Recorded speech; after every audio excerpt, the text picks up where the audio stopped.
Hi hello ಎಲ್ರಿಗೂ ನಮಸ್ಕಾರ. Welcome to Breem studios. I am your Shruti Yadav. ಇವತ್ತು ನಮ್ಮ ಜೊತೆ ಇದ್ದಾರೆ ಒಬ್ಬರು ಫೈನೆಸ್ಟ್ ಪೊಲೀಸ್ ಆಫೀಸರ್. 30 ವರ್ಷಗಳಿಂದ ಜಾಸ್ತಿನೇ ಕರ್ನಾಟಕ ಪೊಲೀಸ್ ಇಲಾಖೆಗೆ ಸರ್ವಿಸ್ ಮಾಡ್ಕೊತ ಬಂದಿರೋರು. ಅವರೇ ನಮ್ಮ ಪ್ರೀತಿಯ GA ಬಾವ ಸರ್. ಬನ್ನಿ ಅವ್ರನ್ನ ಮಾತಾಡ್ಸೋಣ. ಹಲೋ ಸರ್, ನಮಸ್ತೆ. Welcome to our podcast. So ಹೇಳಿ ಸರ್, ನೀವು ಮೂಲತಃ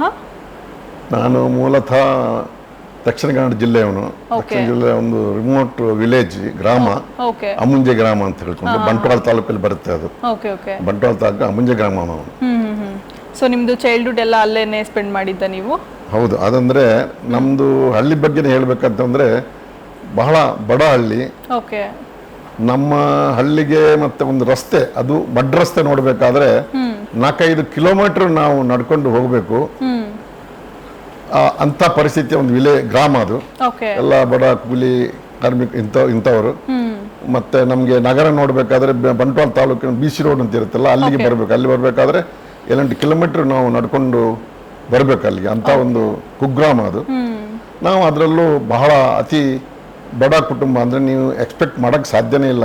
ಈಗ ಅಂತ ಬಡ ಕುಟುಂಬ ಇರಕ್ಲಿಕ್ಕೂ ಸಾಧ್ಯ ಇಲ್ಲ. ಅಂತ ಒಂದು ಕುಟುಂಬದಲ್ಲಿ ಹುಟ್ಟಿದಂತ ಮನುಷ್ಯ ನಾನು.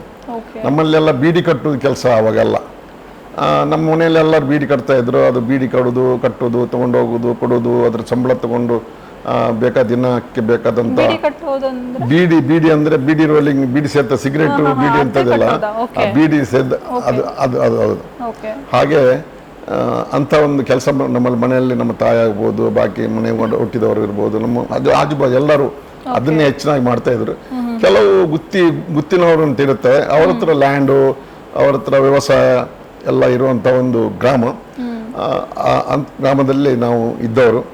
ಮತ್ತೆ ನಮ್ಗೊಂದು ಸ್ಕೂಲು, ಅವಾಗ ಸ್ಕೂಲ್ ಇತ್ತು, ಮುಂಜೆ ಏಡೆಡ್ ಪ್ರೈಮರಿ ಸ್ಕೂಲ್ ಅಂತ. ಅದು ನಮ್ಮ ಸ್ವಲ್ಪ ಅಲ್ಲಿ ಶ್ರೀಮಂತ ವರ್ಗ ನೋಡ್ಕೊತಾ ಇತ್ತು. ಅಲ್ಲಿ ನಾವೆಲ್ಲ ಶಾಲೆಗೆ ಹೋಗ್ತಾ ಇದ್ವು. ನಮ್ಮ ಮನೆ ಪಕ್ಕದಲ್ಲಿ ಒಬ್ರು ಮಾಬಲ್ ಶೆಟ್ರು, ಕಮಲಕ್ಕ ಅಂತ ಹೇಳ್ಕೊಂಡು ಒಂದು ಮನೆತನ ಇತ್ತು. ಅದು ಒಳ್ಳೆ ಲ್ಯಾಂಡ್ ಎಲ್ಲ ಇದ್ದಿದ್ದು. ಹೆಚ್ಚಿನವರೆಲ್ಲ ಅವರ ಟೆನೆಂಟು. ನಾವು ಕೂಡ ಒಂದು SB ಕುತ್ತಿಂಜ ಅಂತ ಇದ್ದರು. ಅವ್ರದ್ದು ಲ್ಯಾಂಡ್ನಲ್ಲಿ ನಮ್ದೊಂದು ಸಣ್ಣ ಮನೆ, ಗುಡಿಸಲು ಮುಲಿಹುಲ್ಲಿನ ಮನೆ, ಅಲ್ಲಿ ನಾವು ಟೆನೆಂಟ್ ಆಗಿದ್ದು. ಅಂದರೆ ಎಲ್ಲಿ ತನಕ ಅಂತಂದರೆ ಮಳೆಗಾಲದಲ್ಲಿ ಮಳೆ ಬಂದರೆ ನೀರು ಸೋರ್ತಾ ಇತ್ತು. ಅಲ್ಲಿ ಸೋರಿದ್ರೆ ನಾವೆಲ್ಲ ಅಲ್ಲಿ ಒಂದೇನು ಪಾತ್ರೆ ಗಿತ್ರೆ ಇಟ್ಕೊಂಡು ನೀರು ಸಂಗ್ರಹ ಮಾಡ್ಕೊಳ್ಳೋದು, ಬೀಡಿ ಕಟ್ಟೋದು, ಇಂಥ ಒಂದು ಪರಿಸ್ಥಿತಿ ಇತ್ತು. ದಿನಕ್ಕೆ ಒಂದೇ ಊಟ ಆ್ಯಕ್ಚುಲಿ ನಮ್ದಲ್ಲ ಅವಾಗ. ಬಾಕಿ ಟೈಮಲ್ಲಿ ಗೆಣಸು, ಕಡಲೆ ಇಂಥದ್ದೆಲ್ಲ ಬೇಯಿಸ್ಕೊಂಡು ತಿನ್ಕೊಂಡು ಇದ್ದು. ಅದು ನಮಗೆ ಒಂದು ಆವಾಗಿನ ಕಾಲದಲ್ಲಿ ಅಭ್ಯಾಸ ಆಗಿತ್ತು. ಅಂಥ ಬಡತನ ಅದು. ಆ ಅಂಥ ಮಟ್ಟದ ಜೀವನದಲ್ಲಿ ನಾವು ಜೀವನ ಸಾಗಿಸಿದವರು. ತಂದೆ ತಾಯಿಗಳು ಕೂಡ ಅಷ್ಟೇ. ನಮ್ಮ ತಂದೆ ಒಂದು ಮಸೀದಿಯಲ್ಲಿ ಅಲ್ಲೆಲ್ಲ ಕೆಲಸ ಮಾಡ್ತಾಯಿದ್ರು. ನಾನು ಸ್ಕೂಲಿಗೆ ಹೋಗುವಾಗ ಅಲ್ಲಿ ನಮ್ಮ ಊರಲ್ಲಿರುವ ಸ್ಕೂಲಲ್ಲಿ 7ನೇ ಕ್ಲಾಸ್ ತನಕ ಇತ್ತು. ಆವಾಗ 7ನೇ ಕ್ಲಾಸ್ ಪಬ್ಲಿಕ್ ಎಕ್ಸಾಮ್ ಇತ್ತು. ಅವಾಗ 7ನೇ ಕ್ಲಾಸ್ಗೆ 7th ಸ್ಟ್ಯಾಂಡರ್ಡ್. ನಾವು 1ನೇ ಕ್ಲಾಸು 2ನೇ ಕ್ಲಾಸ್ ಮನೆಯಲ್ಲಿ ಬಡತನ ಇದ್ದಾಗ ಪಕ್ಕದ ಮನೆಯಲ್ಲಿ ಹೇಳಿದಲ್ಲ ನಾನೀಗ, ಮಾಬಲ್ ಶೆಟ್ಟಿ, ಕಮಲಕ್ಕ, ಅಲ್ಲಿ ಒಂದೊಂದು ದಿವಸ ಮನೆಯಲ್ಲಿ ಏನು ಅಡುಗೆ ಇಲ್ಲದಾಗ ಆ ಮನೆಯಿಂದ ನಮಗೆ ಊಟ ತರೋದು ಆ ತಾಯಿ ನನಗೆ ತಂದು ಕೊಡುವಂಥದ್ದು ಕೂಡ ಪರಿಸ್ಥಿತಿ ಅಲ್ಲಿ ಇತ್ತು. ಮತ್ತು ಅಲ್ಲಿ ಮಾಬಲ್ ಶೆಟ್ಟಿ ಇಬ್ಬರು ಹರೀಶ, ಸದಾನಂದ, ಮತ್ತೊಬ್ಬರು ವಸಂತಿ ಅಕ್ಕ ಅಂತೇಳಿ ಎಲ್ಲ ಇದ್ದರು. ನಳಿನಕ್ಕ ಅಂತವರು, ಇಬ್ಬರು ಗಂಡ್ಮಕ್ಳು. ಅವ್ರ ಜೊತೆ ನಾವು ಹೋಗಿ ಅಲ್ಲೇ ಇದ್ದು ಊಟ ಮಾಡೋದು, ಕೆಲಸ ಮಾಡೋದು, ಇಂಥದ್ದೆಲ್ಲ ನಾವು ಮಾಡ್ತಿತ್ತು. ಅದೊಂಥರ ಜೀವನ ಇತ್ತು. ಹಾಗೆ ನಾನು 5ನೇ ಕ್ಲಾಸಲ್ಲಿ ನಂದು ಇದು ಓದುವುದನ್ನು ನಿಲ್ಲಿಸ್ಬಿಟ್ಟೆ 5ನೇ ಕ್ಲಾಸಲ್ಲಿ. ನಮ್ಮ ಶಾಲೆಯಲ್ಲಿ ಒಬ್ರು ಉಗ್ಗಪ್ರ ಇಂಥ ಮಾಸ್ಟರ್ ಇದ್ರು. ಅವರ ಸಹೋದರ ಕಿಂಜನ್ ರೈ ಅಂತ ಇದ್ರು. ಅವರು ಪಂಚಾಯತ್ ಚೇರ್ಮನ್ ಆಗಿದ್ರು. ಅವರಿಗೆಲ್ಲ ನಮ್ಮ ಮೇಲೆ ಬಹಳ ಪ್ರೀತಿ, ನಮ್ಮ ತಂದೆ ತಾಯಿಗಳ ಮೇಲೆ ಕೂಡ ಬಹಳ ಪ್ರೀತಿ ಇತ್ತು. ಹಂಗೆ ಬಡವರ ಮೇಲೆ ಅವರು ರಾಜಕೀಯದಲ್ಲಿ ಇದ್ದರು, ಚೇರ್ಮನ್. ಹಾಗೆಲ್ಲರೂ ಒಟ್ಟಿಗೆ ಒಂದು ಒಳ್ಳೆ ಒಂದು ಸಹಬಾಳ್ವೆ ಇತ್ತು. ಒಂದು ಬ್ರದರ್ಲಿ ಫೀಲಿಂಗ್ಸ್ ಇತ್ತು. ಆ ಟೈಪ್ ನಾವು ಅಲ್ಲಿ ವಾಸಿಸ್ತಾ ಇದ್ದು. 5ನೇ ಕ್ಲಾಸಲ್ಲಿ ನಾನು ಸ್ಕೂಲು ಬಂದ್ ಮಾಡಿದ್ದೆ. ಸ್ಕೂಲ್ ಬಂದ್ ಮಾಡಿ ಬೀಡಿ ಕೆಲಸ ಮಾಡೋದು. ಬೀಡಿಗೆ ಅವಾಗ ಬೀಡಿ ಪೂರ ಕಟ್ತಿದ್ದಿಲ್ಲ, ಬೀಡಿ ನೂಲು ಕಟ್ಟೋದು ಅಂತ ಒಂದು ದಿವಸಕ್ಕೆ ಒಂದು 2 ಆನೆ ಅಂತ ಸಿಗ್ತಾ ಇತ್ತು. 1 ಆನೆ 2 ಆನೆ, ಆನೆಗಳಿತ್ತಲ್ಲ, ಪೈಸೆ ಇರಲಿಲ್ಲ. ಹಾಗೆ ನಾವು ಅವಾಗ ಆ ರೀತಿಯಲ್ಲಿ ಬರ್ತಾ ಇದ್ದಾಗ ಸ್ಕೂಲ್ ಬಂದ್ ಮಾಡಿದಲ್ಲ ನಾನು. ಯಾಕೆ ಬಂದ್ ಮಾಡಿದ್ರಿ? ಬಡತನ. ಮನೆಯಲ್ಲಿ ಬೀಡಿ ಕಟ್ಟರೆ ಒಂದು 2 ಆನೆ ಸಿಗುತ್ತೆ, ಅದರಲ್ಲಿ ಬದುಕೋದು ಅಂತ ತಂದೆ ತಾಯಿಗಳದ್ದು ಎಲ್ಲ ಮನೆಯಲ್ಲಿ ಅವ್ರ ಯೋಚನೆ. ಅಷ್ಟೊತ್ತಿಗೆ ಈ ನಮ್ಮ ಉಗ್ಗಪ್ರ ಹೆಡ್ ಮಾಸ್ಟರ್ ಇದ್ರಲ್ಲ, ಅವರು ಮತ್ತು ಕಿಂಜನ್ ಮನೆ ಬಂದರು. ಇಲ್ಲ, ನಿಮ್ಮ ಮಗನನ್ನು ಎಜುಕೇಷನ್ ನಿಲ್ಲಿಸಬೇಡಿ, ನಾನು ಸ್ಕೂಲು ಕಳಿಸಿ ನಾವೆಲ್ಲ ನೋಡ್ಕೋತೀವಿ ಹಾಗೆ ಅಂತ ಹೇಳ್ಕೊಂಡು ಅವ್ರ ಮನೆಗೆ ತಂದೆ ತಾಯಿಗೆಲ್ಲ ಸಮಾಧಾನ ಮಾಡಿ ಪ್ರಾಮಿಸ್ ಮಾಡಿ ಪುನಃ ಹೋಗಿ 6ನೇ ಕ್ಲಾಸ್ಗೆ ಸೇರಿಸಿದ್ರು. ಮತ್ತು ನಮ್ಗೆ 6ನೇ ಕ್ಲಾಸಿಂದ ಪವರ್ಟಿ ಕಮ್ ಪ್ರೋಗ್ರೆಸ್ ಸ್ಕಾಲರ್ಶಿಪ್ ನಾವು 20 ರೂಪಾಯಿ ಸ್ಕಾಲರ್ಶಿಪ್ 20 ಸ್ಕಾಲರ್ಶಿಪ್ ಕೊಡ್ತಾ ಇದ್ರು. ಹಾಗೆ ಸೇರಿಸಿದ್ರು. 6ನೇ ಕ್ಲಾಸ್ ಆಯಿತು, 7ನೇ ಕ್ಲಾಸ್ ಆಯಿತು. 7ನೇ ಕ್ಲಾಸಲ್ಲಿ ಕೂಡ ನಮ್ಮದು ಪಬ್ಲಿಕ್ ಎಕ್ಸಾಮ್ ಆಯಿತು. ಪಬ್ಲಿಕ್ ಎಕ್ಸಾಮ್ ಆದ ನಂತರ ನನಗೆ ನನ್ನ ತಂದೆ ಅವರು ಮಸೀದಿಯಲ್ಲಿ ಕೆಲಸ ಮಾಡ್ತಿದ್ರಲ್ಲ, ಒಂದು ದೊಡ್ಡ ಮೌಲಾನ ಆಗಬೇಕು, ಮೌಲಾನ ಅಂದರೆ ದೊಡ್ಡ ಖುಷಿ ಅವರಿಗೆ. ಮೌಲಾನ ಅಷ್ಟು ರೆಸ್ಪೆಕ್ಟ್ ಇತ್ತು ಸಮಾಜದಲ್ಲಿ. ಹಾಗೆ ಒಂದು ಮೌಲಾನ ಮಾಡೋಣ ಅಂತ ಹೇಳ್ಕೊಂಡು ನನಗೆ ಪಕ್ಕದಲ್ಲಿ ಒಂದು 16 ಕಿಲೋಮೀಟರ್ ಸಜಿಪ ಅಂತಿದೆ, ಅಲ್ಲಿ ನನ್ನ ತಾಯಿ ತಂಗಿ ಇದ್ರು. ಅವರ ಮನೆಯಲ್ಲಿ ನಾನು ಕೂಡಿಸಿ ಕುರಾನ್ ಧಾರ್ಮಿಕ ಶಿಕ್ಷಣ ಪಡಲಿಕ್ಕೆ ಅಲ್ಲಿ ನಮಗೆ ವ್ಯವಸ್ಥೆ ಮಾಡಿದ್ರು. ನಾನು ಅವ್ರ ಮನೆಯಲ್ಲಿದ್ದೆ. ಅಷ್ಟೊತ್ತಿಗೆ 7ನೇ ಕ್ಲಾಸ್ ರಿಸಲ್ಟ್ ಬಂತು. 7ನೇ ಕ್ಲಾಸ್ ರಿಸಲ್ಟ್ ಭಾಳ ಚೆನ್ನಾಗಿತ್ತು, ಒಳ್ಳೆ ಮಾರ್ಕ್ಸ್ ಇತ್ತು, ಫಸ್ಟ್ ಕ್ಲಾಸ್ ಪಾಸ್ ಆಗಿದ್ದೆ, ಒಳ್ಳೆ ಮಾರ್ಕ್ ಇತ್ತು. ನಾನು ಅಲ್ಲಿ ಓದ್ತಾ ಇದ್ದೆ.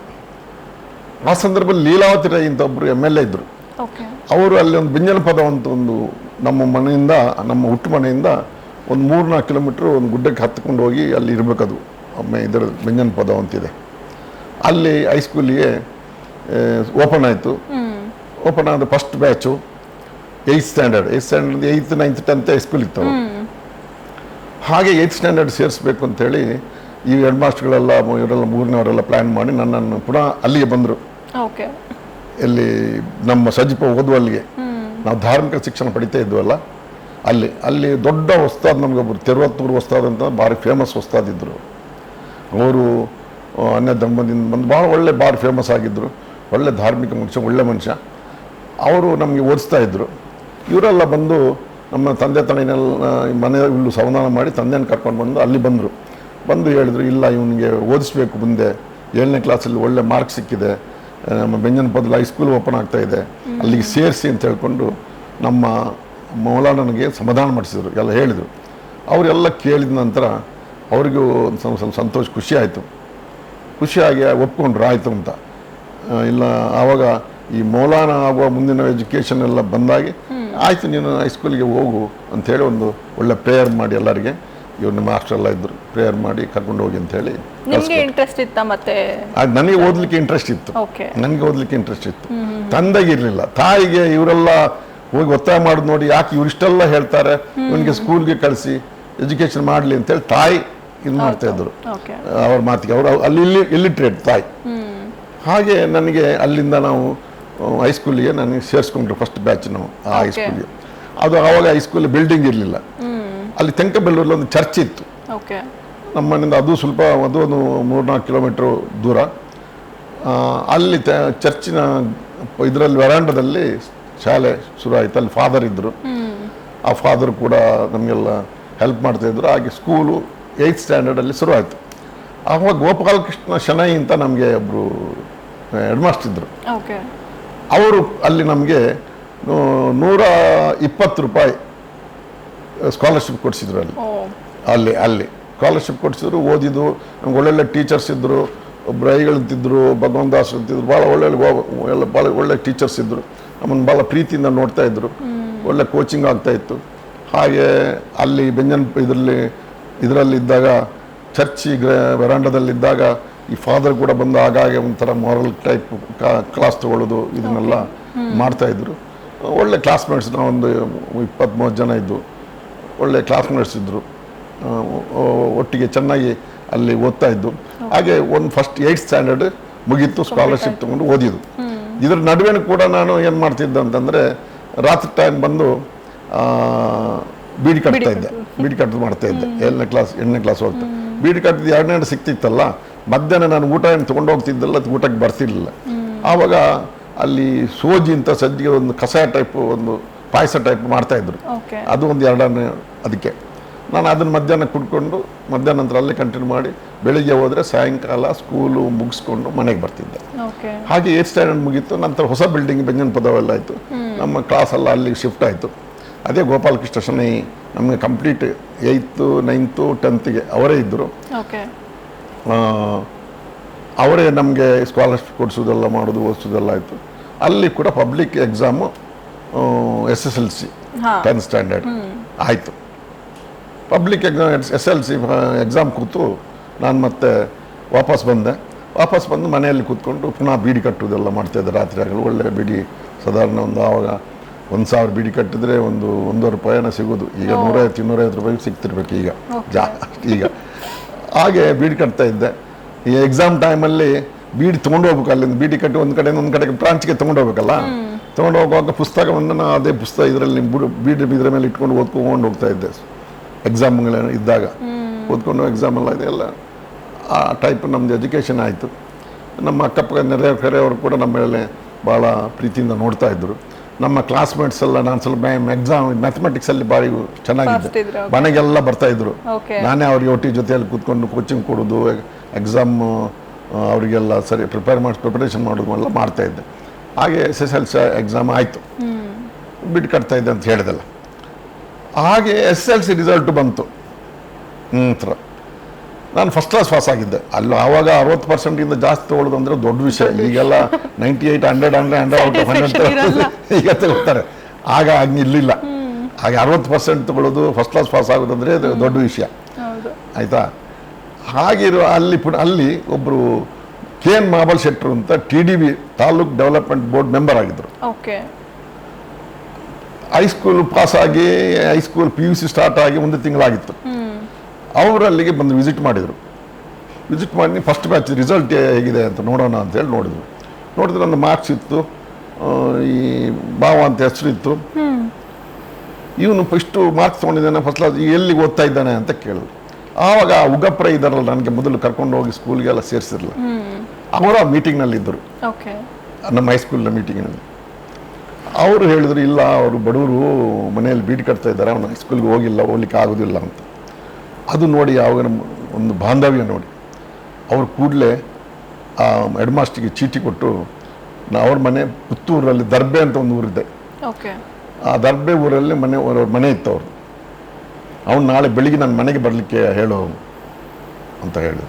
ಹಾಗೆ ಅವ್ರು 12 ಗಂಟೆ ರಾತ್ರಿಗೆ ನಾವು ಬೀಡಿ ಕಟ್ಟೋದ್ರಲ್ಲಿ ಸಣ್ಣ ಒಂದು ಇದಿರುತ್ತೆ, ಅದರಲ್ಲಿ ಒಂದು ಚಿಮಿನಿ ಇಟ್ಕೊಂಡು ನಾವು ಬೀಡಿ ಕಟ್ತಾ ಇದ್ವಿ. 12 ಗಂಟೆ ರಾತ್ರಿ ನಮ್ಮ ಮನೆ ಬಂದರು, ನಡ್ಕೊಂಡು ಬಂದರು ಪಾಪ ಉಗ್ಗಪ್ರಾಯ ಅವರು.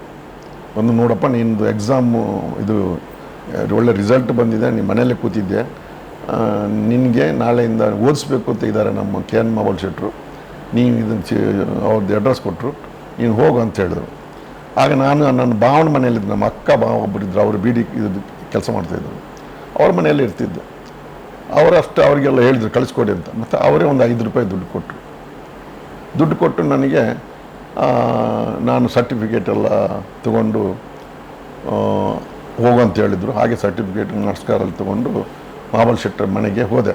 ಅಂದರೆ ನಮ್ಮ ಊರಿಂದ ಒಂದು 6 ಕಿಲೋಮೀಟರ್ ನಡ್ಕೊಂಡು ಹೋಗ್ಬೇಕು, ಬಂಟ್ವಾಳ BC ರೋಡಿಗೆ. ಅಲ್ಲಿಂದ ಪುತ್ತೂರಿಗೆ ಬಸ್ಸು, ₹1.60 ಟಿಕೆಟ್. ಆ ಬಸ್ಸಲ್ಲಿ ನಾನು ಸೀದಾ ಪುತ್ತೂರಿಗೆ ಹೋದೆ. ದರ್ಬೆ ಅಡ್ರೆಸ್ ಇಟ್ಕೊಂಡು ಒಂದು 11 ಗಂಟೆ ಆಗಿತ್ತು ಮುಟ್ಟುವಾಗ. ಅಲ್ಲಿ ಹೋಗಿ ಮುಟ್ಟಿ ಅವ್ರ ಮಾಸ್ಟರ್ ಅಲ್ಲಿ ಮನೆಗೆ ಹೋದೆ, ಬಾಗಿಲು ತೆಗೆದೆ. ಅಷ್ಟೊತ್ತಿಗೆ ಅವರ ಮಿಸಸ್ ವಿಶಾಲಾಕ್ಷಿ ಅಂತ, KN ಮಾಬಲ್ ಶೆಟ್ಟರ ಮಿಸಸ್ ಹೆಸರು ವಿಶಾಲಾಕ್ಷಿ ಮೇಡಮ್, ಅಮ್ಮ ಭಾರಿ ಒಳ್ಳೆ ಅಮ್ಮ. ಅವ್ರು ಬಾಗಿಲು ತೆಗೆದ್ರು, ಏನು ಹೆಸರು? ಭಾವ ಅಂತ. ತುಳುನಲ್ಲಿ ಹೇಳಿದ್ರು, ರಾತ್ರಿ ಪಂಡದಿತ್ಯರು ಅಂದರೆ ನಾನು ನೈಟ್ ಹೇಳಿದ್ರು ನೀನು ಬರ್ತೀಯ ಅಂತ, ಬಾ ಅಂತೇಳಿ ನಾನು ಕರ್ಕೊಂಡು ಹೋಗಿ ಸ್ವಲ್ಪ ತಿಂಡಿ ಎಲ್ಲ ಕೊಟ್ಟರು. ಅಲ್ಲಿದ್ದೆ.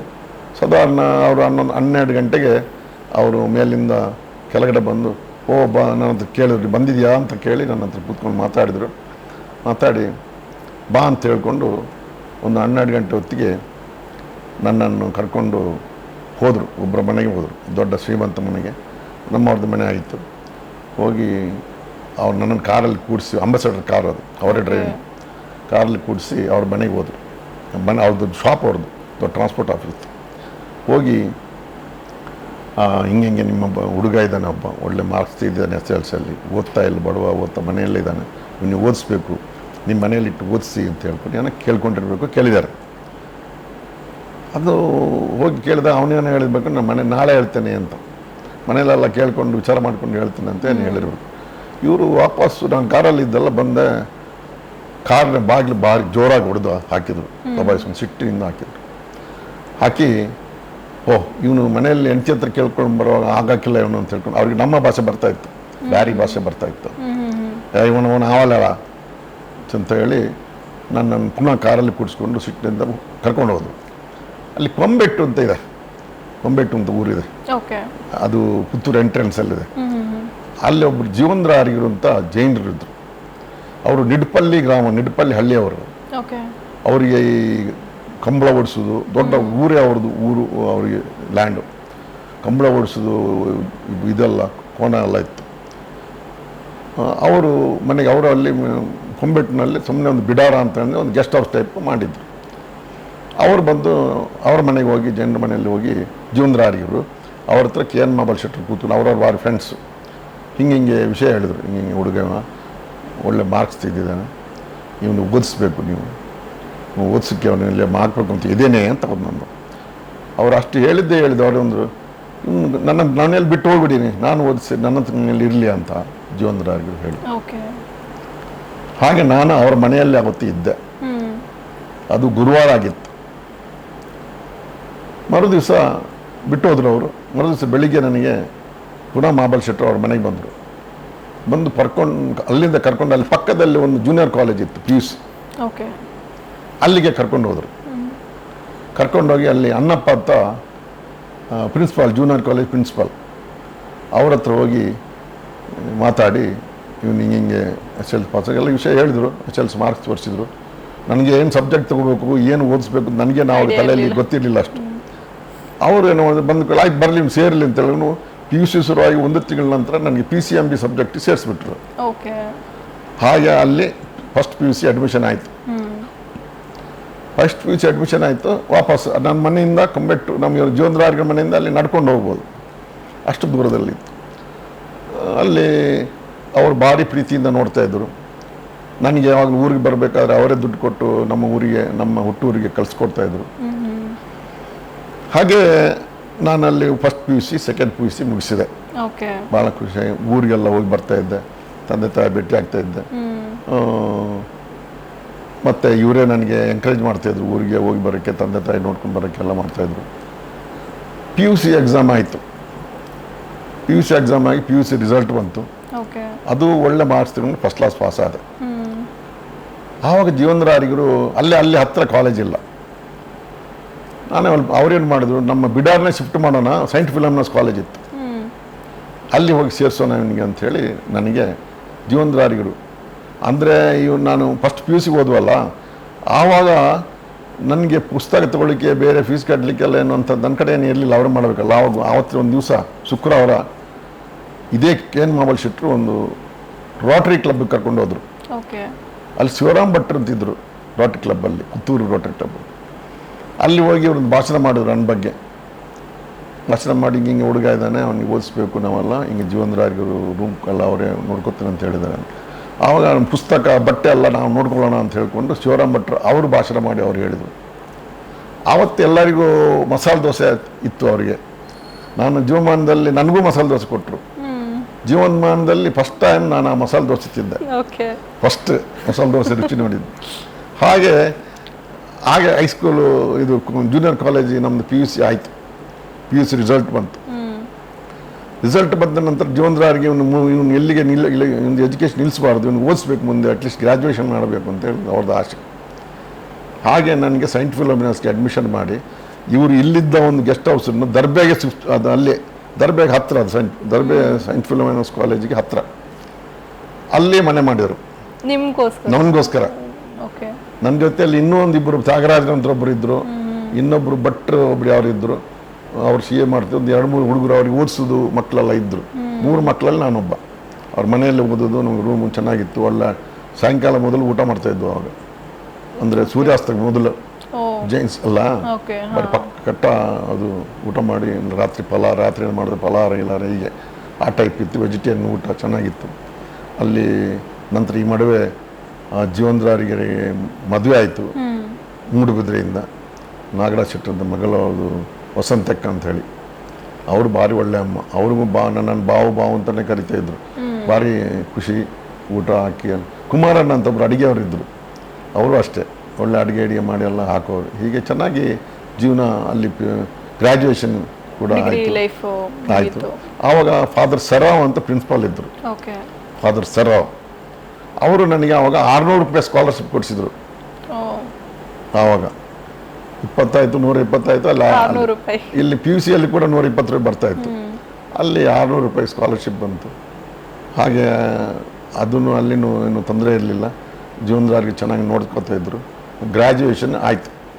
ನಂದು 1966 PUC ಮುಗೀತು. ಓಕೆ 66 67 67 68 69 70 ನಾನು ಗ್ರ್ಯಾಜುಯೇಷನ್ ಮುಗಿದು ನಾನು ಮತ್ತೆ ಒಂದು ಸ್ವಲ್ಪ ಅಲ್ಲೇ ಅವ್ರ ಜೊತೆಯಲ್ಲಿ ಇದ್ಕೊಂಡು ಮತ್ತೆ ನಾವು ವಾಪಸ್ ಮನೆಗೆ ಬಂದು ಎಲ್ಲ ಯಾವುದಾದ್ರೂ ಪೋಸ್ಟಿಂಗ್ ಅಪ್ಲಿಕೇಶನ್ ಆಗ್ತಾ ಇದ್ದೆ.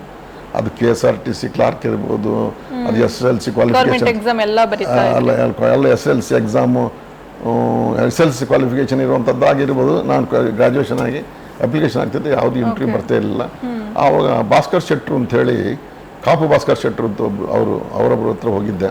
ಸೊ ಅವರು ಬ್ಯಾಂಕಲ್ಲಿ ನಿಮಗೆ ಕೆಲಸ ಕೊಡಿಸ್ತೀನಿ ಅಂತ ಅವರು ಹೇಳಿದ್ದು. ಹೀಗೆ ಆಗ್ತಾಯಿತ್ತು. ಅಷ್ಟೊತ್ತು ಒಂದು ದಿವಸ ನಾನು ಪುತ್ತೂರಲ್ಲಿದ್ದಾಗ ನಮ್ಮ ಜೀವನದಾರಿಗರು ನೋಡಿ ಸಬ್ ಇನ್ಸ್ಪೆಕ್ಟರ್ದು ಇಂಟರ್ವ್ಯೂ ಇದು ಕೇಳಿದ್ದಾರೆ ಅಪ್ಲಿಕೇಶನು ಅಂತ. ಅವರ ಫ್ರೆಂಡ್ ಒಬ್ಬರು ರೋಚಾ ಅಂತ ಹೆಡ್ ಕಾನ್ಸ್ಟೇಬಲ್ ಇದ್ದರು ಪುತ್ತೂರು ಪೊಲೀಸ್ ಸ್ಟೇಷನ್ ರೋಚಾ ಅಂತ. ಅವರ ಮಗನಿಗೆ ಅವ್ರ ಅಪ್ಲಿಕೇಶನ್ ತಂದಿದ್ದರು. ಅವ್ರನ್ನ ಕರೆಸಿ ಇವನಿಗೊಂದು ಒಂದು ಅಪ್ಲಿಕೇಶನ್ ತಂದು ಕೊಡಿ ಅಂತೇಳಿ 25 ಪೈಸೆ ಅಪ್ಲಿಕೇಶನ್ಗೆ.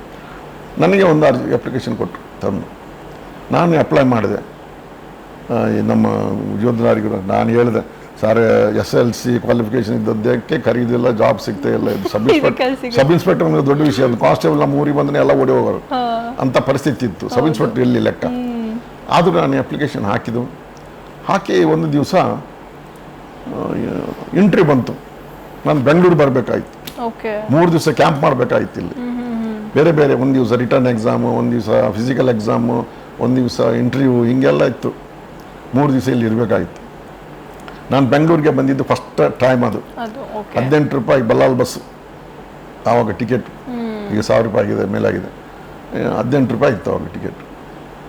ನನ್ನ ಹತ್ರ ದುಡ್ಡಿಲ್ಲ ಬರಲಿಕ್ಕೆ. ಆವಾಗ ಹೋಗ್ಬೇಕಾ ಬೇಡ, ಕೆಲಸ ಸಿಗುತ್ತಾ, ಇದು ಸಬ್ ಇನ್ಸ್ಪೆಕ್ಟರ್ ಯಾರಿಗೆ ಕೊಡೋರು ನನಗೆ ಅಂತ. ನಮ್ಮೂರಿಂದ ನಮ್ಮ ಬೇರೆ ದೊಡ್ಡವರೆಲ್ಲ ಹಾಕಿದ್ರು ಅವಾಗ. ಆಯಿತಾ, ಒಂದು ದಿವಸ ಎಂಟ್ರಿ ಬಂದ ಮತ್ತೆ ನಕ್ಕ ಹೇಳಿದ್ರು, ನೀನು ಹೋಗಿ ಬಾ ಏನೇ ಆಗಲಿ ಅಂತ ಹೇಳ್ಕೊಂಡು. ಅವಳು ಸ್ವಲ್ಪ ಈ ಬೆಂಡಲ್ ಸ್ವಲ್ಪ ಬಂಗಾರ ಇತ್ತು, ಅದನ್ನು ಅಡವಿಟ್ಟು ಒಂದು 300 ರೂಪಾಯಿ ದುಡ್ಡು ಕೊಟ್ಟಳು ಅವಳು. ಆ ದುಡ್ಡು ತಗೊಂಡು ಸೀದಾ ಬೆಂಗಳೂರಿಗೆ ಬಂದೆ. ಈ ನಮ್ಮ ಜೊತೆಯಲ್ಲಿ ಓದ್ತಿದ್ದವರು ತ್ಯಾಗರಾಜರು ಅಂತಿದ್ರಲ್ಲ, ಅವರು ಅವಾಗ ಕೆನರಾ ಬ್ಯಾಂಕ್ ಸೇರಿ ಅಲ್ಲೊಂದು ರೂಮ್ ಮಾಡಿದ್ರು. ಇದೇ ಶೇಷಾದ್ರಿಪುರ ಒಂದು ರೂಮ್ ಮಾಡಿದ್ರು ಅವರು. ಅವರ ರೂಮಿಗೆ ಬಂದು ಹಿಂಗೆ 3 ದಿವಸ ಆಯ್ತು, ನೀವು ಅವ್ರ ರೂಮಲ್ಲೇ ಇರು ಅಂತ ಹೇಳ್ಕೊಂಡು ಅವ್ರ ರೂಮಲ್ಲೇ 3 ದಿವಸ ಇಟ್ಕೊಂಡ್ರು. ನಾನು ಅವಾಗ ಬಂದಿದ್ದು ಲುಂಗಿ, ಹವಾಯಿ ಚಪ್ಪಲು. ಹೌದು, ನಾನೊಬ್ಬನೇ ಎಲ್ಲ ನೋಡಿ ಒಂದು ಥರ ಮಾಡೋರು. ಬಾಕಿಯವರೆಲ್ಲ ಕೋಟು ಸೂಟೆಲ್ಲ ಹಾಕೊಂಡು ಬರೋರು. ಫಸ್ಟ್ ಡೇ ಫಿಸಿಕಲ್ ಎಕ್ಸಾಮ್ ಇತ್ತು. 100 meters run, hurdles, long jump, high jump, ಇದು ಶಾರ್ಟ್ ಪುಟ್ ಎಲ್ಲ ಇತ್ತು. ನಾನು ಎಲ್ಲದರಲ್ಲೂ ಪಾಸ್ ಆದೆ. ಫಿಸಿಕಲ್ ಎಕ್ಸಾಮ್ ಪಾಸ್ ಆದೆ. ಮರು ದಿವಸ ರಿಟರ್ನ್ ಎಕ್ಸಾಮ್ ಇತ್ತು. ಬೆಳಿಗ್ಗೆ ಒಂದು, ಮಧ್ಯ 2 ಪೇಪರ್ ಇತ್ತು. ಅದಕ್ಕೂ ಅಟೆಂಡ್ ಆದೆ. ಯಾವ ಥರ ಕ್ವಶನ್ಸ್ ಇತ್ತು? ಅಲ್ಲ, ಆವಾಗೆಲ್ಲ ಬೇರೆ ಟೈಪ್ ಕ್ವಶನ್ ಇತ್ತು. ಮತ್ತೆ ಅದರಲ್ಲಿ ಇದು ಪ್ರಬಂಧ ಬರೆಯೋದಿತ್ತು. ಆಯ್ತಾ, ಎಸ್ಸೆ, ಅದನ್ನೆಲ್ಲ ಬರೆದೆ. ನಮ್ಗೆ ತಿಳಿದಷ್ಟೆಲ್ಲ ಬರೆದೆ. ಆಯಿತು, ಆ ಎಕ್ಸಾಮ್ ಆಯಿತು. 3ನೇ ದಿವಸ ಇನ್ನೊಂದು ಪಿಕ್ ಆ್ಯಂಡ್ ಪೀಸ್ ಇನ್ನೊಂದು ಇತ್ತು. ಅವಾಗ ರತ್ನಾಕರ್ ರಾಯ್ ಅಂತ DIG ಇದ್ದರು. ಅವರು ಅದಕ್ಕೆ ಇನ್ಚಾರ್ಜ್. ಅಂದರೆ ಒಂದು ಚೀಟಿ ಎತ್ತಬೇಕು, ಅದ್ರ ಮೇಲೆ ಭಾಷಣ ಮಾಡಬೇಕು, ಭಾಷಣ ಮಾಡಬೇಕು, ಅವ್ರ ಮುಂದೆ ಸ್ಪೀಚ್ ಮಾಡೋದು. ಹಾಗೆ ನಾನು ಅವ್ರ ಮುಂದೆ ಹೋದಾಗ ಒಂದು ಚೀಟಿ ಸಿಕ್ತು. ಅದೊಂದು ವಿಷಯ ಇತ್ತು, ಸಬ್ಜೆಕ್ಟು. ಅದ್ರ ಬಗ್ಗೆ ಎಲ್ಲ ಸ್ವಲ್ಪ ಮಾತಾಡಿದೆ. ಅವರು ಏಕ್ದಮ್ ನಾನು ಕೇಳಿದ್ರು, why do you want to join police department ಅಂತ ಕೇಳಿದ್ರು. ನಾನು ಅವಾಗ ಹೇಳಿದೆ, I want to lead adventurous life ಅಂತಂದೆ. ಹಂಗೆ ಅಂದೆ, ಅಡ್ವೆಂಚರಸ್ ಲೈಫ್ ಅಂದರು. ನಿನಗೆ ಅಡ್ವೆಂಚರಸ್ ಲೈಫ್ ಮಾಡಬೇಕಾದ್ರೆ ಅಲ್ಲಿ ಕೇರಳ ಬಾರ್ಡರ್ಗೆ ಹೋಗ್ಬೋದಿತ್ತಲ್ಲ ಅಂದರು. ನನಗೆ ಅರ್ಥ ಆಗಿಲ್ಲ ಅದು ಅವಾಗ. ಮತ್ತೆ ಗೊತ್ತಾಯ್ತು. ಯಾಕಂದರೆ ಅವಾಗ ಕೇರಳ ಕರ್ನಾಟಕಕ್ಕೆ ಏನು ಈ ಅಕ್ಕಿ ಸ್ಮಗ್ಲಿಂಗ್ ಎಲ್ಲ ಇತ್ತು. ಪೊಲೀಸರಿಗೂ ಅವರ ಜೊತೆಗೂ ಭಾರಿ ಗಲಾಟೆ, ಕಲ್ಲು ಒಗೆಯೋದು, ಬಡಿಯೋದು, ಉಗ್ಲೋದು, ಲಾಠಿ ಚಾರ್ಜ್ ಅವೆಲ್ಲ ಆಗ್ತಾ ಇತ್ತು. ಅಂದರೆ ಅಡ್ವೆಂಚರಸ್ ಲೈಫ್ ನೀವು ಅಲ್ಲಿ ಹೋಗಿ ಮಾಡ್ಬೋದಿತ್ತಲ್ಲ ಅಂತ ಅವ್ರು ತಮಾಷೆ ಮಾಡಿದ್ರು. ತಮಾಷೆ ಮಾಡಿ ಇಬ್ಬರು ಇದ್ರು, ಇನ್ನು ಅವ್ರ ಜೊತೆಯಲ್ಲಿ ಇದ್ರು, ಯಾರೊಬ್ಬರು ರತ್ನಾಕರ್ ರೆಡ್ಡಿ ಜೊತೆಯಲ್ಲಿ. ಆಯಿತಾ, ಹಾಗೆ ಅವರು ತಮಾಷೆ ಮಾಡಿದ್ರು. ನನ್ನ ನಂತರ ಇದೆಲ್ಲ ಗೊತ್ತಾಯಿತು, ಯಾಕೆ ತಮಾಷೆ ಮಾಡಿದ್ರು ಅದನ್ನು ಅಂತ. ಅದು 3ನೇ ದಿವಸ ನಮಗೆ ಇಂಟರ್ವ್ಯೂ ಇತ್ತು, ವೋಕಲ್ ಟೆಸ್ಟ್. ಅವ್ರು ಹೊಸಳ್ಳಿಂತ IG ಇದ್ದರು. ಮತ್ತೆಲ್ಲ ಸೈಕಾಲಜಿಸ್ಟು ಅವರು ಇವರು ಸೋಷಿಯಲ್ ವೆಲ್ಫೇರ್ ಎಲ್ಲ ಇದ್ದರು, ಪ್ಯಾನಲ್ ಇತ್ತು. ಅವ್ರ ಮುಂದೆ ಹೋದಾಗೆಲ್ಲ ಏನು ಕ್ವಶನ್ ಕೇಳಿದ್ರು, ಕ್ವಶನ್ಗೆ ಉತ್ತರ ಕೊಟ್ಟೆ. ಕೆಲವು ಕ್ವಶನ್ಗೆ ಉತ್ತರ ಗೊತ್ತಿರಲಿಲ್ಲ. Sorry sir I don't know ಅಂತ ಹೇಳಿದೆ. ಆದ ನಂತರ ಅವರು ಐಜಿ ಕೇಳಿದ್ರು, are you related to Beera Moideen ಅಂತ ಕೇಳಿದ್ರು. ಅವ್ರು ಬೀರಾ ಮೊಯ್ದೀನ್ ಅಂತ ಹೇಳಿ, ಬೀರಾನ್ ಮೊಯ್ದೀನ್ ಅಂತ ಹೇಳ್ಕೊಂಡು ಭಾರಿ ಫೇಮಸ್ ಕ್ರೈಮಲ್ಲಿ ಇದ್ರು ಅವರು. ಅವರು ಇಲ್ಲಿ DCP ಆಗಿದ್ರು. ಆ ಕಬ್ಬನ್ಪೇಟೆ ಪೊಲೀಸ್ ಅಲ್ಲೇ ಇದ್ರು, ಆ ಮನೆ ಇತ್ತು ಅವರು. Are related to are you Mappila ಅಂತ ಕೇಳಿದ್ರು. ಎಸ್ ಅಂತಂದ. ಮಾಪಿಳ ಅಂತ ಕರೀತಾರೆ ಅಲ್ಲಿ ಕೇರಳ ಮುಸ್ಲಿಮ್ಸ್ಗೆ. ನಮ್ಗೆ ಆ್ಯಕ್ಚುಲಿ ಬ್ಯಾರಿಗಳಂತ ಅಲ್ಲಿ ಮಾಪಿಳ ಅಂತ ಕರೀತಾರೆ. ಎಸ್ ಅಂದೆ. ಮತ್ತು ಅವ್ರು ಬೀರಾ ಮೊಯ್ದೀನ್ ಕೇಳಿದ್ರೆ ನನಗೆ ಗೊತ್ತಿಲ್ಲ ಅಂದೆ. ಆಯಿತು ಅಂತೇಳಿ ಹೋಗಿ ಕಳಿಸ್ಕೊಟ್ರು. ಹಾಗೆ ನಾನು 3 ದಿವಸದ್ದು ಇಂಟರ್ವ್ಯೂ ಮುಗೀತು. ಇಂಟರ್ವ್ಯೂ ಮುಗಿದು ಊರಿಗೆ ಬಂದೆ. ಊರಿಗೆ ಬಂದು ಇವರು ಬೀರಾ ಮೊಯ್ದೀನ್ ಬಗ್ಗೆ ಕೇಳಿದ್ರಲ್ಲ, ಅವ್ರ ಬಗ್ಗೆ ನಾನು ಸ್ವಲ್ಪ ವಿಚಾರ ಮಾಡಿದೆ, ಅವ್ರು ಯಾರು ಅಂತ. ಆವಾಗ ಅಡ್ಡೂರಲ್ಲಿ ಇಬ್ರಾಹಿಂ ಅಂತ ಒಬ್ಬರು ಇದ್ರು, ಅದು ದೊಡ್ಡ ಸೋಷಿಯಲ್ ವರ್ಕರ್, ಭಾರಿ ಹೆಲ್ಪ್ ಮನುಷ್ಯ. ಅವರಿಗೆ ಅವ್ರ ಬಗ್ಗೆ ಗೊತ್ತಿತ್ತು. ಅವರ ಬ್ರದರ್ ಒಬ್ಬರು ಮಂಗಳೂರಿನಲ್ಲಿ ಇದ್ದಾರೆ. ಯಾರು ಬೀರಾ ಮೊಯ್ದೀನ್ ಬ್ರದರ್ ಮಂಗಳೂರಲ್ಲಿ ಇದ್ದರು. ಇನ್ನೊಬ್ಬರು ಬ್ರದರು ಮೂಡಿಗೆರೆಯಲ್ಲಿದ್ದರು. ಹಾಗೆ ನಾನು ಇವ್ರಿಗೆ ಹೋಗಿ ಹೇಳಿದೆ, ಹಿಂಗೆ ಬೀರಾ ಮೊಯ್ದೀನ್ ಸಂಬಂಧನ ಕೇಳಿದ್ರು, ಗೊತ್ತದ ಕೇಳಿದ್ರು ಅಂತ ಹೇಳಿದೆ. ಹಾಗಾದ್ರೆ ಅವ್ರಿಗೆ ಗೊತ್ತಾಯ್ತು. ಹಾಗಾದ್ರೆ ಇಲ್ಲಿ ಬಂದರ್ನಲ್ಲಿ ಒಬ್ರು ಇದ್ದಾರೆ, ಅವ್ರ ತಮ್ಮ, ಅಲ್ಲಿಗೆ ಹೋಗೋಣ ಅಂತ ಹೇಳ್ಕೊಂಡು ನನ್ನನ್ನು ಕರ್ಕೊಂಡೋಗಿ ಅವ್ರಿಗೆ ಹೇಳಿದ್ರು, ಹಿಂಗೆ ಇಂಟರ್ವ್ಯೂಲ್ಲಿ ಕೇಳಿದ್ರಂತೆ ನಿಮ್ಮ ಬ್ರದರ್ಸ್ ಹೆಸರು. ಆವಾಗ ಅವರಂದ್ರು, ಹೌದು ಅವ್ರು ಕ್ರೈಮಲ್ಲಿ ಇದ್ದಾರೆ, ಅವ್ರಿಗೆ ನೀವು ನಾವು ಫೋನ್ ಮಾಡಿ ಮೂಡಿಗೆರೆಗೆ ಚೀಟಿ ಕೊಡ್ತೀನಿ, ಮೂಡಿಗೆರೆ ಬ್ರದರ್ ಅವರವ್ರು ಭಾಳ ಚೆನ್ನಾಗಿದ್ದಾರೆ, ಅವ್ರು ಫೋನ್ ಮಾಡಿ ಹೇಳ್ತಾರೆ, ನೀವು ಹೋಗಿ ಭೇಟಿಯಾಗ್ಬೋದು ಅಂತ ಹೇಳ್ಕೊಂಡು ನನಗೆ ಪುನಃ ಬೆಂಗಳೂರಿಗೆ 2ನೇ ಸಲ ಬರುವಂಗೆ ಮಾಡಿದ್ರು. ಯಾರಿಗೆ ಬೀರಾ ಮೊಯ್ದೀನ್ಗೆ ಭೇಟಿ ಆಗಲಿಕ್ಕೆ. ಬೀರಾ ಮೊಯ್ದೀನ್ ಹೆಸರು ಬಂದಿತ್ತಲ್ಲ, ಅವ್ರು ಭೇಟಿ ಆಗಲಿಕ್ಕೆ. ಹಾಗೆ 2ನೇ ಸಲ ನಾನು ಬೆಂಗಳೂರಿಗೆ ಬಂದು ಬೀರಾ ಮೊಯ್ದೀನ್ ಎಲ್ಲಿದ್ದಾರೆ ಹುಡುಕಾಡಿಕೊಂಡು ಅವ್ರ ಆಫೀಸಲ್ಲಿದ್ದರು. ಅಲ್ಲಿ ಹೋಗಿ ನಾನು ಭೇಟಿಯಾದೆ. ಭೇಟಿಯಾಗಿ ನನ್ನ ಹೆಸರು ಕೇಳಿದ್ರು, ಎಲ್ಲ ಆಯಿತು. ಅವ್ರ ಕೈಯಲ್ಲಿ ಒಂದು ದೊಡ್ಡ ಏನೋ ಲೀಸ್ಟ್ ಇತ್ತು. ನಿಮಗೆ ಒಳ್ಳೆ ಮಾರ್ಕ್ಸ್ ಬಂದಿದೆ ಅಂತ ಅಂದರು. ಬಂದು ಅವರು ಇದೇ ರತ್ನಾಕರ್ ರೈ DH ರತ್ನಾಕರ್ ರೈ ಬೀರಾ ಮೊಯ್ದೀನ್ ಭಾರಿ ಕ್ಲೋಸ್ ಫ್ರೆಂಡ್ಸ್. ಅವ್ರಿಗೆ ಫೋನ್ ಮಾಡಿ ಅವರು ಮಾರ್ಕ್ಸ್ಗೆಲ್ಲ ಕೇಳಿದರು, ನನ್ನ ಬಗ್ಗೆ ಡಿಸ್ಕಸ್ ಮಾಡಿ ನಾನು ಅಷ್ಟೇ ಆಯ್ತು ನೀನು ಹೋಗಂತ ಹೇಳಿದ್ರು. ಹೋಗಂತೇಳಿ ನಾನು ವಾಪಸ್ಸು ಮಂಗಳೂರಿಗೆ ಬಂದೆ. ಇದು ಇಷ್ಟು ಇಂಟರ್ವ್ಯೂದಲ್ಲಿ ನಾನು ಮಾಡಿದ್ದ ಕೆಲಸ. ಮಂಗಳೂರು ಬಂದ ಆ್ಯಸ್ ಯೂಶ್ವಲ್ ಬೀಡಿ ಕಟ್ಟುವುದು, ಬೀಡಿ ತೊಗೊಂಡು ಹೋಗೋದು, ಬರುವುದು, ಮಳೆ ಬಂದಾಗ ಹುಲ್ಲು ಮನೆ ಇದು ಹಾಕೋದು ಎಲ್ಲ ಮಾಡ್ತಾಯಿದ್ದೆ. ಒಂದು ದಿವಸ ನಾನು ಹೀಗೆ ಹುಲ್ಲು ಚಾವಣಿ ಹಾಕ್ತಾ ಇದ್ದಾಗ ಇದೇ ಹೆಡ್ ಮಾಸ್ಟರ್ ಒಂದು ಪೇಪರ್ ಇಟ್ಕೊಂಡು ಬಂದರು, ಪ್ರಜಾವಾಣಿ ಪೇಪರ್ ಹಿಡ್ಕೊಂಡ್ಬಂದು. ತನ್ನ ತಾಯಿ ಹೆಸರು ಅಲಿಮಮ್ಮ ಅಂತ, ಅವರು ಅಲಿಂಬ್ಯಾರ್ದಿ ಅಂತ ತುಳುವಿನಲ್ಲಿ ಕರೆಯೋದು. ತಂದೆ ಇಲ್ಲ ಬಂದು ನನ್ನ ತಾಯಿ ಹೆಸರು ಕರೆದರು. ನಿಮ್ಮ ಮಗ ತುಳುವಿನಲ್ಲಿ, ನಿಮ್ಮ ಮಗ ಸಬ್ ಇನ್ಸ್ಪೆಕ್ಟರ್ ಆಗಿದ್ದಾನೆ ನೋಡಿ ಅಂತ ಹೇಳ್ಕೊಂಡು. ನಾನು ಸುಮಾರು 3-4 ಸಾವಿರ ಜನ ಇದ್ದರು ಇಂಟರ್ವ್ಯೂಗೆ. 75 ಜನ ಸಿಲೆಕ್ಷನು. ನಂದು 34ನೇ ನಂಬರಲ್ಲಿ ಸಿಲೆಕ್ಷನ್ ಆಗಿತ್ತು. ಹಾಗೆ ಸಬ್ ಇನ್ಸ್ಪೆಕ್ಟರ್ ಸಿಲೆಕ್ಷನ್ ಆಯಿತು. ನಿಮ್ಮ ರಿಯಾಕ್ಷನ್ ಹೇಗಿತ್ತು ಆವಾಗ? ಅದು ನನಗೆ ನಂಬಲಿಕ್ಕೆ ಆಗಲಿಲ್ಲ. ಸಬ್ ಇನ್ಸ್ಪೆಕ್ಟರ್ ಆಗಿದೆ ನನ್ನ ಊರಲ್ಲಿ ದೊಡ್ಡ ಸುದ್ದಿ ಬೇರೆ. ಅರ್ಥ ಆಯ್ತಲ್ಲ ಆಗಿನ ಸಿಚುವೇಶನ್ ಹೆಂಗಿರ್ಬೋದು ಅಂತ ಹೇಳಲಿಲ್ಲ. ಹಾಗೆ ಸಬ್ ಇನ್ಸ್ಪೆಕ್ಟರ್ ಆದೆ. ಪೊಲೀಸ್ ಟ್ರೈನಿಂಗ್ ಕಾಲೇಜಿಗೆ ಬಂದು 1972 16th ಜೂನ್ಗೆ ನಾನು ಮತ್ತೆ ಟ್ರೈನಿಂಗ್ಗೆ ಬರೋ ಅಂತ ಹೇಳ್ಕೊಂಡು ನೋಟಿಸ್ ಬಂದು ಸೇರಿದೆ. ಹಾಗೆ ಸಬ್ ಇನ್ಸ್ಪೆಕ್ಟರ್ ಟ್ರೈನಿಂಗ್ ಶುರು ಆಯಿತು ಪೊಲೀಸ್ ಟ್ರೈನಿಂಗ್ ಕಾಲೇಜಲ್ಲಿ. ಆಗ ಕೂಡ ಒಳ್ಳೆ ಫ್ರೆಂಡ್ಸ್ ಎಲ್ಲ ಇದ್ರು. ಬೆಂಗಳೂರಲ್ಲೇ ಅಲ್ಲ, ಅದು ಮೈಸೂರಿನಲ್ಲಿ ಪೊಲೀಸ್ ಟ್ರೈನಿಂಗ್ ಕಾಲೇಜ್ ಅಂತ. ಆವಾಗ ನಮ್ಮ ಪ್ರಿನ್ಸಿಪಾಲ್ ಇರ್ಬೋದು, ಕುಟ್ಟಪ್ಪ ಅಂತ ನಮಗೆ ಔಟ್ಡೋರಲ್ಲಿ ಇದ್ದರು. ಮಾಧವರಾವ್ ಅಂತ ಇಂಡೋರ್, ಅಂದರೆ ಅಲ್ಲಿ ಇಂಡೋರು IPC CRPC ಪಾಠ ಕಲಿಸ್ಲಿಕ್ಕೆ ಒಂದು ಟೀಮು, ಮತ್ತು ಕವಾಯ್ತು ಅದು ಇದೆಲ್ಲ ಕಲಿಸ್ಲಿಕ್ಕೆ ಒಂದು ಟೀಮ್ ಕುಟ್ಟಪ್ಪ ನೇತೃತ್ವದಲ್ಲಿ ಇತ್ತು. ಹಾಗೆ ಪೊಲೀಸ್ ಟ್ರೈನಿಂಗ್ ಕಾಲೇಜ್ 1 ವರ್ಷ. ಅಲ್ಲಿ ನನಗೆ ಒಳ್ಳೆ ಫ್ರೆಂಡ್ಸ್ ಅಂತಂದರೆ ಒಬ್ಬರು ಸುನೀಲ್ ಕುಮಾರ್ ಅಂತ, ಇನ್ನೊಬ್ಬರು ಗೌಡ್ರು, ಅವರು ಮೂಡಿಗೆರೆಯವರು ಸುನೀಲ್ ಕುಮಾರ್ ಅಂತ.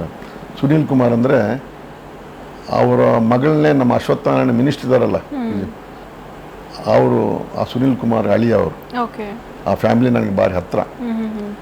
ಅವ್ರು ಮತ್ತೆ ಒಂದು ಇದರಲ್ಲಿ ಒಂದು ತೀರಿ ಹೋದ ನಡುವೆ ಆಕ್ಸಿಡೆಂಟಲ್ ಆಗಿ ಒಂದು ಡೆತ್ ಆಯಿತು ಒಂದು ರೌಡಿ ಕಡೆಯಿಂದ. ಇನ್ನು ಇದು ರೈಲ್ವೆ ಸ್ಟೇಷನ್ ಅವರೊಬ್ಬರು ಫ್ರೆಂಡ್. ಮತ್ತು ಚಂದ್ರೇಗೌಡ ಅಂತ ಇನ್ನೊಬ್ಬರು, ಅವರು ಇವತ್ತಿಲ್ಲ, ಅವರು ತೀರಿ ಹೋಗಿದ್ದಾರೆ.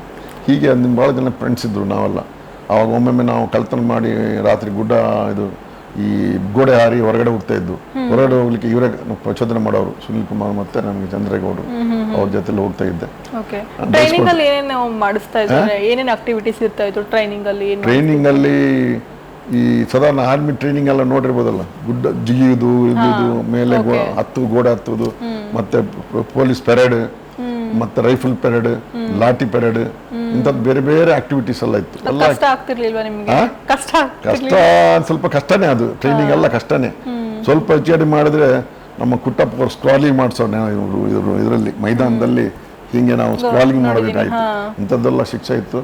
ಮತ್ತೆ ಭಾರಿ ಮತ್ತೆ ಬೇರೆ ಬೇರೆ ಟ್ಯೂಟರ್ಸ್ ಇದ್ರು, ನಮ್ಗೆ ಟ್ಯೂಷನ್ ಕೊಡೋರು ಇದ್ದು, ಅಂದರೆ ಔಟ್ಡೋರು. ಅವರು ರಾತ್ರಿ ನಮ್ಮನ್ನು ಕರೆಗೆ ಮನೆ ರೂಮಲ್ಲಿ ಇದ್ದಾರಾ ಇಲ್ವೋ ಅಂತ ಪ್ರತಿಯೊಂದು ಚೆಕ್ ಮಾಡೋದು, ಹೊರಗಡೆ ಹೋಗಿದ್ದಾರಾ ಅಂತ ಹೇಳ್ಕೊಂಡು. ದೊಡ್ಡ ಕಾಂಪೌಂಡ್, ಅದೆಲ್ಲ ಭಾರಿ ಸ್ಟ್ರಿಕ್ಟ್ ಆಗಿ ಡಿಸಿಪ್ಲಿನ್ ಎಲ್ಲ ಇತ್ತು. ಲೈಫ್ ಒಳ್ಳೆ ಜೀವನ ಅಲ್ಲಿ ಆಗಿತ್ತು. 1 ವರ್ಷ ಅಲ್ಲಿ ಊಟ ಎಲ್ಲ ನಮಗೆ ಅಲ್ಲಿ ಒಂದು ಮೆಸ್ ಇನ್ಚಾರ್ಜ್ ಅಂತ ಮಾಡೋರು. ನಾನು ಎಷ್ಟೋ ಸಲ ಮೆಸ್ ಇನ್ಚಾರ್ಜ್ ಆಗಿದ್ದೆ. ಎಲ್ಲ ವಾರಕ್ಕೆ 2 ಸಲ ನಾನ್ ವೆಜ್ ಕೊಡೋರು. ಒಳ್ಳೆ ಒಳ್ಳೆ ರುಚಿಕರವಾದ ಊಟ ಇತ್ತು. ಯಾಕಂದರೆ ಟಯರ್ಡ್ ಆಗಿ ಟ್ರೈನಿಂಗ್ ಆಗಿ ಊಟ ಸಿಗೋದೆಲ್ಲ ಭಾಳ ರುಚಿಕರವಾಗಿತ್ತು. ಹುಡುಗಾಟಿಕೆ ಬೇರೆ ಅವಾಗ. ಹಾಗೆ 1 ವರ್ಷ ನಮ್ಮದು ಪೊಲೀಸ್ ಟ್ರೈನಿಂಗ್ ಕಾಲೇಜಿದ್ದು ಮುಗೀತು. ಅದಾದ ನಂತರ 6 ತಿಂಗಳು ಪ್ರೊಬೆಷನರಿ ಪೀರಿಯಡ್ ಅಂತಿದೆ. ನನಗೆ ತಗೊಂಡೋಗಿ ಬಿಜಾಪುರಕ್ಕೆ ಹಾಕಿದ್ರು. ನನಗೆ ಯಾರು ಇನ್ಫ್ಲೂಯೆನ್ಸ್ ಮಾಡಿಲ್ಲ, ಏನು ಮಾಡಿಲ್ಲ. ಮತ್ತೆ ಕೆಲವರೆಲ್ಲ ಅವರವರ ಡಿಸ್ಟ್ರಿಕ್ಟ್ ಹಾಕ್ಕೊಂಡಿರು, ಬೇರೆ ಹತ್ರ ಏನು ಬೇರೆ ಡಿಸ್ಟ್ರಿಕ್ಟ್ ಹತ್ರ ಹಾಕ್ಕೊಂಡ್ರು. ನಾನು ಕೇಳಲಿಲ್ಲ, ಏನು ನನಗೆ ಬಿಜಾಪುರಕ್ಕೆ ಹಾಕಿದ್ರು. ನಾನು ಬಿಜಾಪುರಕ್ಕೆ ಹೋಗಿ ರಿಪೋರ್ಟ್ ಮಾಡಿಕೊಂಡು 6 ತಿಂಗಳು ಟ್ರೈನಿಂಗ್ ಆಗೋ ಸಂದರ್ಭದಲ್ಲಿ ವಿ ಭಾಸ್ಕರ್ ಅಂತ SP ಇದ್ರು ಅಲ್ಲಿ. ಅವ್ರು DG ಆದ್ರ ನಂತರ ಆವಾಗ ಅವರು ನನಗೇನು ಮಾಡಿದ್ರು, ನಾನು ಎಲ್ಲಿ ಟ್ರೈನಿಂಗ್ ಆಗ್ತಾ ಇತ್ತು, ನಮ್ಗೆ ಸೀನಿಯರ್ ನಾಯಕ್ ಅಂತ ಸಬ್ ಇನ್ಸ್ಪೆಕ್ಟರ್ ಇದ್ರು, ಅವ್ರ ಅಂಡರಲ್ಲಿ ನಾನು ಹಾಕಿದ್ದು. ಆ ನಾಯಕರು ಬೇರೆ ಉದ್ಯೋಗದಲ್ಲಿ ಹೋದರು. ನನಗೆ ಅದೇ ಸ್ಟೇಷನ್ ಇನ್ಚಾರ್ಜ್ ಕೊಟ್ಟರು. ದೊಡ್ಡ ಸ್ಟೇಷನ್, ಇದು ಬಿಜಾಪುರ ರೂರಲ್, ಭಾಳ ದೊಡ್ಡ ಏರಿಯಾ. ಈಗಿರುವ MB ಪಾಟೀಲು ಅವ್ರ ಫಾದರು, ಮತ್ತು ಇನ್ನೊಬ್ಬರು ಶಿವಾನಂದ ಪಾಟೀಲ್ ಇದ್ರಲ್ಲ ಮಿನಿಸ್ಟ್ರು, ಅವರ ಬ್ರದರು ಪಾಟೀಲ್ರು, ಅವ್ರದ್ದೊಂದು ಮಿಲನ್ ಬಾರ್ ದೊಡ್ಡ ಹೋಟ್ಲು ಎಲ್ಲ ಇತ್ತು. ಇವರೆಲ್ಲ ನಮಗೆಲ್ಲ ಅವಾಗ ಭಾರಿ ಹತ್ತಿರದವರು. ಮತ್ತು ಅಲ್ಲಿ ಸ್ಮಗ್ಲಿಂಗ್ ಆಗ್ತಾ ಇತ್ತು ಬಿಜಾಪುರದಿಂದ ಮಹಾರಾಷ್ಟ್ರಕ್ಕೆ. ಜೋಳ ಅಂದರೆ ಕಣಿಕೆ ಅಂದರೆ ಹುಲ್ಲು, ಇವೆಲ್ಲ ಆಗ್ತಾ ಇತ್ತು. ಅದನ್ನೆಲ್ಲ ಹಿಡಿಯೋದು ನನಗೇನೇ ಮುಲಾಜಿ ಏನಿಲ್ಲ, ಎಲ್ಲ ಹಿಡಿದು ನನಗೆ ಒಂದು ಕ್ರೈಮ್ ಮೀಟಿಂಗ್ ಮಾಡ್ತಾ ಇದ್ರು ಭಾಸ್ಕರ್ ಸಾಹೇಬ್. ನನಗೆ ಹೆಚ್ಚು ರಿವಾರ್ಡ್ ಸಿಗೋದು, ಪೇಪರಲ್ಲೆಲ್ಲ ಬರೋದು. ಇದ್ದದ್ರಲ್ಲಿ ಭಾರಿ ಜಾಸ್ತಿ ನಮಗೆ ರಿವಾರ್ಡ್ ಸಿಗೋದು. ನೀವು ಹೇಗೆ ಹ್ಯಾಂಡಲ್ ಮಾಡ್ತಾ ಇದ್ರಿ ಆ ಕ್ರೈಮ್? ಅವಾಗ ನಮ್ಮ ಟೀಮು, ನಮ್ಮ ಪೊಲೀಸರೆಲ್ಲ ಚೆನ್ನಾಗಿದ್ರು. ಒಳ್ಳೆ ಇನ್ಫಾರ್ಮೇಶನ್, ಜನರ ಜೊತೆ ಚೆನ್ನಾಗಿದ್ದೆ. ಕೆಲವು ಪಿಂಗ್ಲೆ ಅಂತ ಒಬ್ಬರು ಪ್ರೆಸಿಡೆಂಟ್ ಇದ್ರು, ಮತ್ತೆ ಕೆಲವು ಪ್ರೆಸಿಡೆಂಟ್ಗಳಿದ್ರು. ಅವರೆಲ್ಲ ಮಾಹಿತಿ ಕೊಡೋರು ಏನೇನಂತ. ಭಾಳ ಈ ಸ್ಮಗ್ಲರ್ಸ್ಗೆಲ್ಲ ಭಾಳ ಕಷ್ಟ ಆಗ್ತಾ ಇತ್ತು. ನಮಗೆ ಒಳ್ಳೆ ರಿವಾರ್ಡ್ ಸಿಗ್ತಾ ಇತ್ತು. ನಮ್ಮ SP ಅವರು ನಮ್ಮನ್ನು ಭಾಳ ಹೊಗಳೋರು.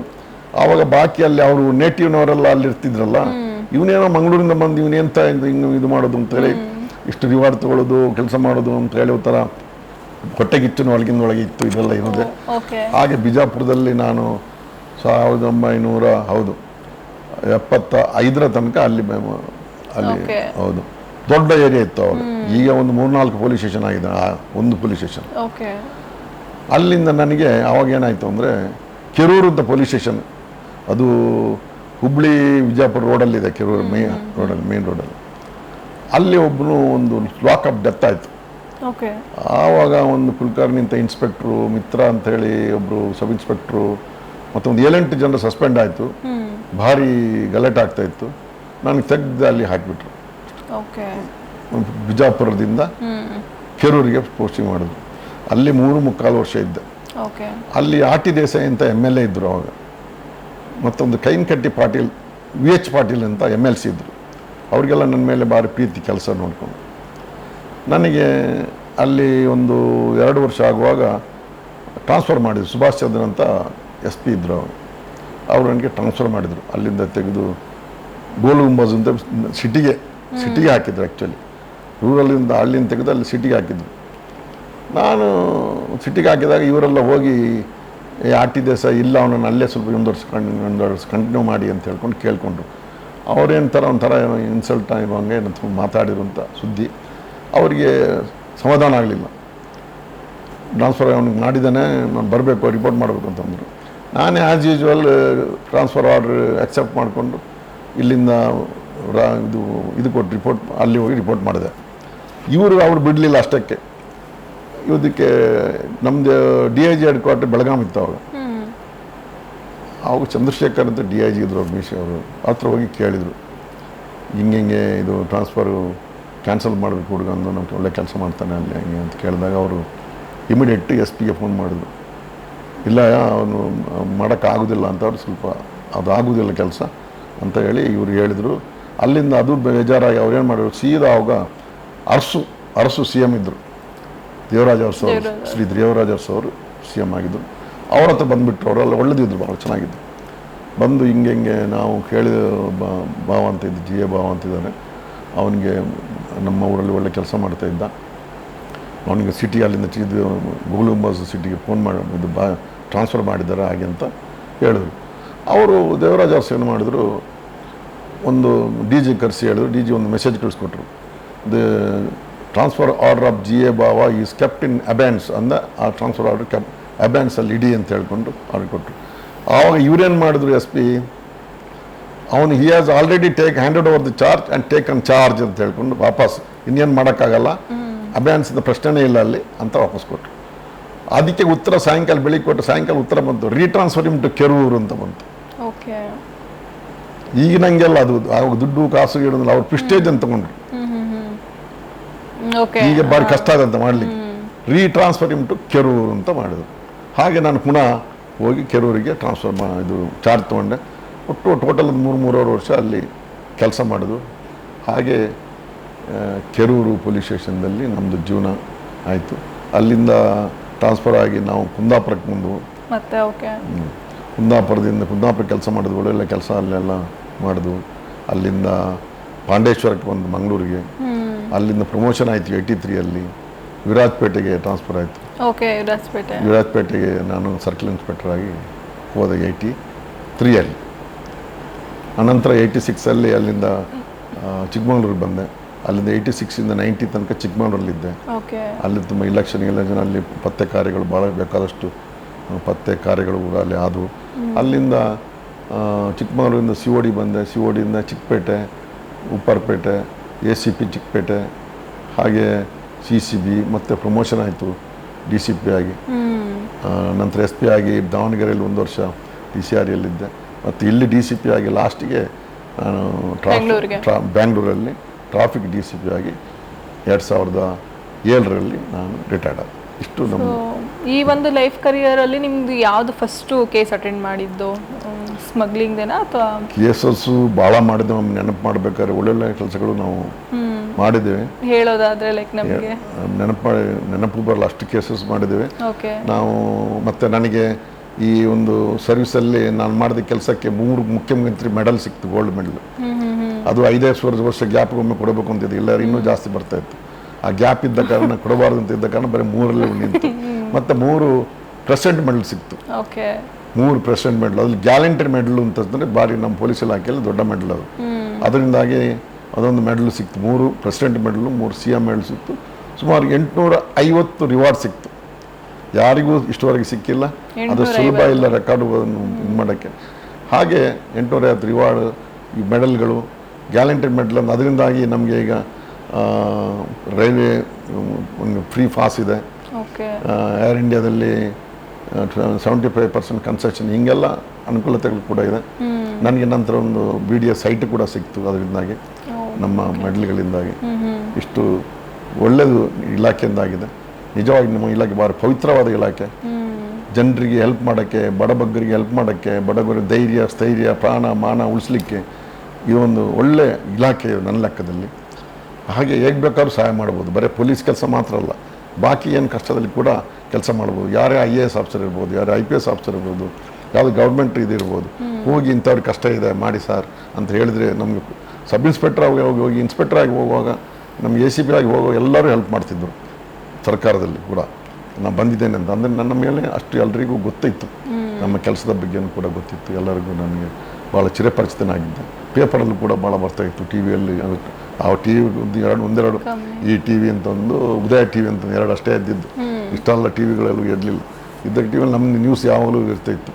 ಹಾಗೆ ಜನರು ಕೂಡ ಅರ್ತಿದ್ರು, ಆಫೀಸರ್ಸ್ ಕೂಡ ಅಷ್ಟೇ, ಸರ್ಕಾರಗಳು ಅಷ್ಟೇ, ಮಂತ್ರಿಗಳಾಗಿರ್ಬೋದು, IAS IPS ಆಫೀಸರ್ ಎಲ್ಲರೂ ರೆಸ್ಪೆಕ್ಟ್ ಕೊಡ್ತಾ ಇದ್ರು, ಬಾಕಿಯವ್ರಿಗೆ ಸಹಾಯ ಮಾಡಲಿಕ್ಕೆ ನನಗೆ ಅನುಕೂಲ ಆಗ್ತಾ ಇತ್ತು.